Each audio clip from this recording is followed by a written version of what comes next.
I'm telling you, you can make whatever kind of money you want to make. You can have whatever you want to have. You can do whatever you want to do. Like, there are no limitations. And aren't you tired? There's some of y'all out there right now. You're tired. You know, somebody telling you when to come to work. Somebody telling you when to take lunch. Somebody telling you when to do a vacation. Somebody telling you what you can and cannot do. Some of us, we were born to fly. But what I'm telling you is, when you become the right person, what I mean by the right person is, once you identify who you are and you begin to separate yourself from the masses, and you begin to see your individuality, when you begin to see your talents, when you begin to see your personal skills. All right, it's like this. If you ever wore a suit from the store before, that's one thing. But if you ever got a suit tailored, are you hearing what I'm saying? If you ever got a tailored suit before, you know that it's different from going to buy a one-size-fits-all suit and then having a suit that's tailor-made. It fit different. The pants are different. The way you walk in it is totally different. Why? Because it's fit to you. And what I'm telling you is, you need to have a tailor-made life.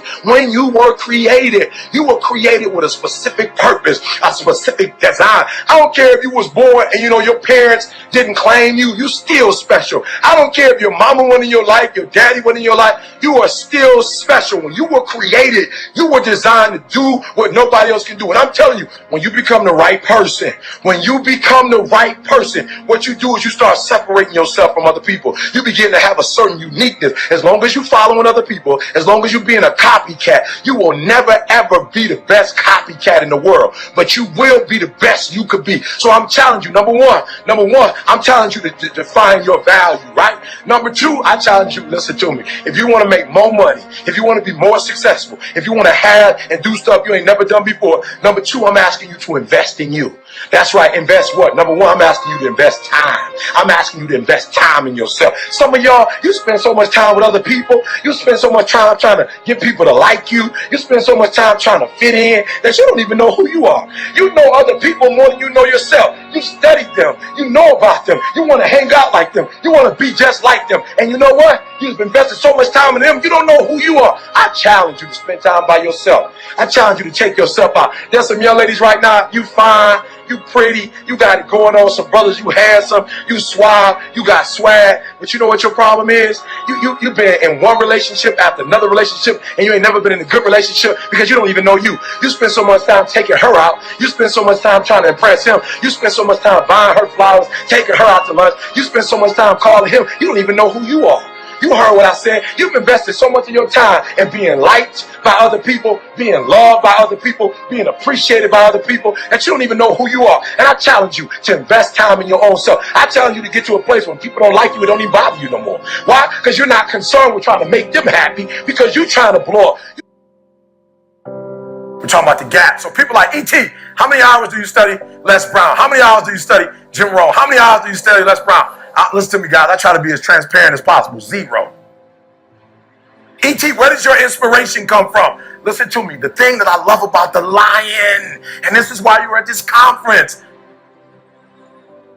Do you understand? This is why I said the process. You got to fall in love with the process. Do you understand that the hunt for a lion begins long before the hunt begins?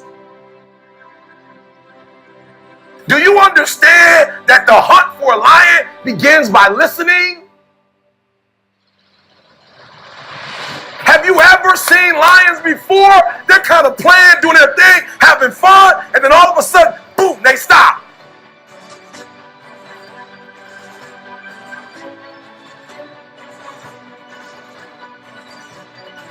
And so what we learn to do as a company is we learn to sit down, and every single video there are comments, and we start reading every single comment, and we start listening to what are they saying? What do they want? What do they want? What videos? I don't know what video to give. I don't know what to say from week to week. But when I started, it was difficult at first. I was trying to come up with content. Then I left content alone and I started listening. Lions have a keener sense. They hear. And I started listening to what people were saying. I said, boom. And then people started saying, E.T., it's like you're in my living room with me, E. It's like you read my mind, E. I did read your mind. I read your comments. And the problem with a lot of you guys is that what makes your stuff so bland is you're not listening. You don't hear what they want. You're not listening.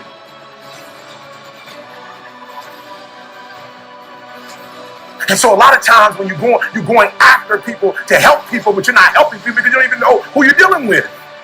You got a slice idea of who you're dealing with. And so you're trying to give something to somebody that they don't want. But when you get to know people, and you get to know people on a very personal and intimate level,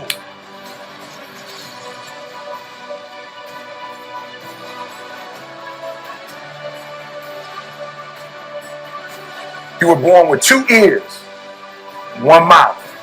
If you would learn to listen more than you talk, you would begin to see zeros add up in your life. You would see commas. And so we don't have to do a whole lot. All we have to do in the world right now is listen.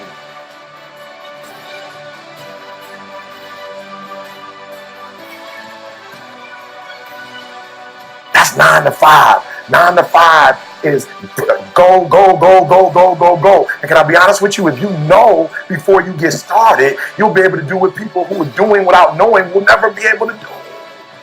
So I need you to do me a huge favor. I need you to ear. I need you to ear. I need ear. I need you to hear. And the lion knows, shh, here comes the gazelles. Everybody take place.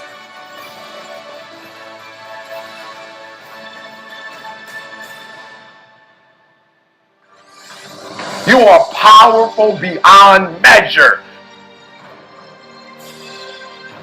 You feeling me? You are absolutely powerful beyond measure. But you know what the problem is?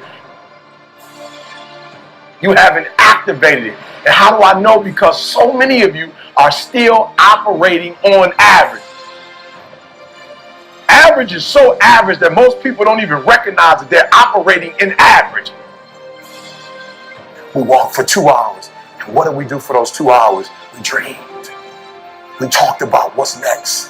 What's next? Is it a TV show? What's next, Steve? Is it the nonprofit? What's next? And we spent 2 hours of the first part, the freshest part of our day dreaming. I need you to do me a huge favor.